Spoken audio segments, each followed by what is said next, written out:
अस्सलामुअलैकुम, welcome to student tube. आज की इस वीडियो में हम चैप्टर नंबर 7 को अच्छे से समझेंगे। तो चैप्टर नंबर 7 है the secret of success. A long time ago there lived a king who was in search of the secret of success. बहुत पहले की बात है कि एक बादशाह था जिसको तलाश थी कामयाबी के राज की, यानी कि कामयाबी का जो राज है वो क्या है। He thought if he could find out the answers to 3 questions, he would discover the secret and never fail.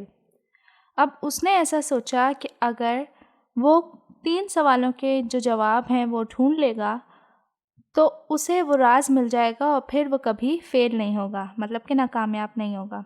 He thought and thought for many days but the answer evaded him.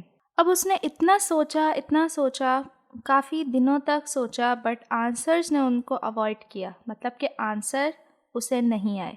So he called all his ministers and asked them these 3 questions.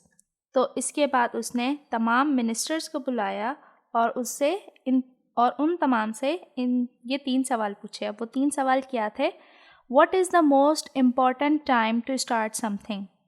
किसी भी काम को या किसी भी चीज़ को शुरू करने का सबसे अहम वक्त क्या है? What is the most important work to do? सबसे अहम काम क्या है? Who is the most important person? और सबसे अहम शख्स कौन है या सबसे अहम कौन है? ठीक है, अब ये 3 सवाल थे जो कि बादशाह ने पूछे उन मिनिस्टर से। But none of them could come up with a satisfactory answer. बट उनमें से कोई ऐसा आंसर नहीं दे सका जो कि बादशाह को सेटिस्फाई कर सके। Next he called all his courtiers and asked them the same question. इसके बाद बादशाह ने अपने तमाम दरबारियों को बुलाया और उससे भी यही सेम सवाल पूछे। They discussed and debated for long but none of their answers satisfied the king. अब उन्होंने बहुत डिस्कस किया, बहुत डिबेट हुई, बट किसी का भी आंसर जो है बादशाह को सेटिस्फाई नहीं कर सका। He then called the wise and learned men of his country to his court. अब बादशाह ने अपने मुल्क के अक्लमंद और पढ़े लिखे लोगों को बुलाया। He discussed the problem with them for many days. और बादशाह ने ये वाली जो मसला था बादशाह का वो उनसे भी बहुत दिनों तक डिस्कस किया। They too were unable to satisfy the king because they could not see eye to eye with each other and ended up arguing amongst themselves. उनके जवाबात भी जो थे वो बादशाह को सेटिस्फाई नहीं कर सके क्योंकि वो लोग आपस में ही एक दूसरे की आंखों में नहीं देख पा रहे थे और आर्ग्यू कर रहे थे अपने ही दरमियान। ठीक है, they came up with many different answers but none of the answers provided any meaningful solution. उन्होंने बहुत सारे जवाबात दिए बट उनका कोई भी जवाब बादशाह की उस प्रॉब्लम को सॉल्व नहीं कर रहा था। The king then asked his ministers to announce that whoever answers these questions would get a reward of 5,000 gold coins. Many people came and talked to the king, but their answers did not satisfy the king. इसके बाद बादशाह ने अपने वज़ीरों से कहा कि आप announce कर देंगे कि जो भी इन 3 सवालों के जवाब देगा उसे 5,000 सोने के सिक्के दिए जाएंगे। तो बहुत सारे लोग आए और बहुत सारे लोगों ने बहुत सारे जवाबात भी दिए, बट बादशाह को वो जवाबात जो है सेटिस्फाई नहीं कर सके। At some distance from the capital there was a jungle. The king had heard that in the jungle there lived an old wise man who was considered a saint. He lived all alone. His fame had spread far and wide as someone who would solve everyone's problem.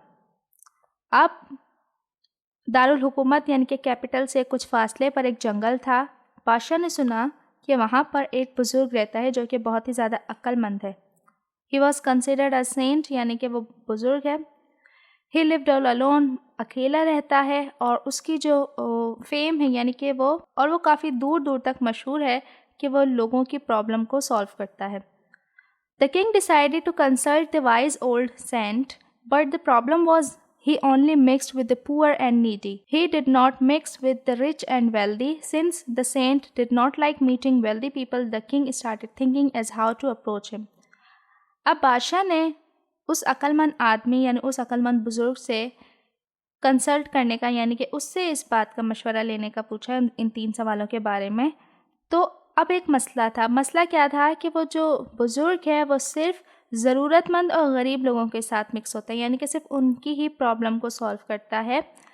अमीर और दौलतमंद जो लोग होते हैं उनके साथ वो mix नहीं होता।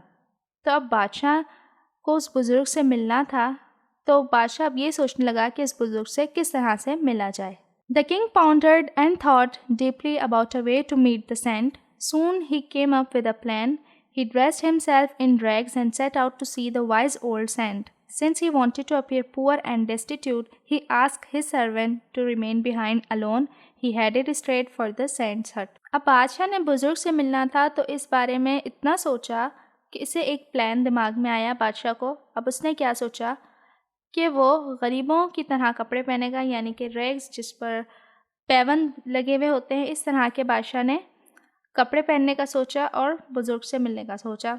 अब जैसे कि बादशाह अपने आप को गरीब और बेसहारा दिखाना चाहता था, तो बादशाह ने अपने नौकरों को कहा कि तुम पीछे रहो, और बादशाह अकेला ही उस बुज़ुर्ग की झोपड़ी की तरफ बढ़ गया। When the king arrived at the hut, the saint was digging the ground in front of his hut. He was old and weak, and as he worked, he was breathing hard. अब जैसे ही बादशाह उसकी झोपड़ी के करीब पहुंचा, तो बादशाह ने देखा कि जो बुज़ुर्ग है वो ज़मीन खोद रहा है, ग्राउंड में डिगिंग कर रहा है, यानी कि खोद रहा है झोपड़ी के सामने। अब वो बहुत ज़्यादा कमज़ोर और ओल्ड था, यानी कि बूढ़ा था। जब और काम करते वक्त उसकी जो ब्रीदिंग हार्ड यानी कि सांस भी फूल रही थी। He tried quickly and stop frequently to rest. अब जैसे कि उसकी सांस फूलती थी, तो वो बहुत ज़्यादा जल्दी थक भी जाता था और स्टॉप हो जाता था रेस्ट करने के लिए। The king approached him and addressed him directly. Sir, I have come a long way to ask you the answers to 3 important questions. The king continued, My first question is, what is the most important time to start some work? My second question is, what is the most important work to do? And third, who is the most important person? Humbly the king continued, Would you kindly help me by telling the answers to these questions? अब बादशाह जल्दी से आगे बढ़ा और उसने ये 3 सवाल जो थे उस बुज़ुर्ग से जल्दी से पूछ डाले कि कौन सा सही वक्त होता है किसी भी काम को शुरू करने का, कौन सा अहम काम है दुनिया में, और साथ ही कौन सा शख्स जो है वो बहुत अहम है। और साथ ही बादशाह ने आजिज़ी से ये भी पूछा, हम्बल यानी कि आजिज़ होना, और साथ ही बादशाह ने आजिज़ी से ये पूछा कि क्या आप इन सवालों के जवाबात में मेरी मदद करेंगे। The saint paid no attention to the king and continued digging. The king waited for a few moments and then said, Sir, you look tired. Let me dig the ground for you.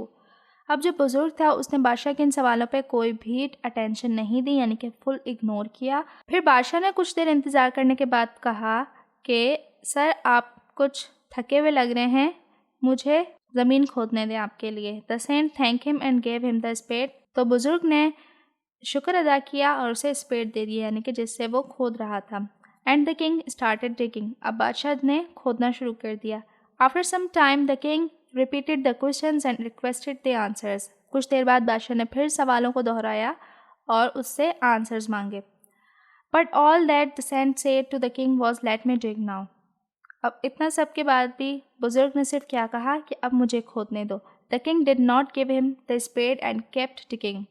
बादशाह ने उसे spade नहीं दिया, बेलचा कह लें जिसे हम बेलचे के नाम से जानते हैं, वो नहीं दिया और खोदने में मशगूल रहा।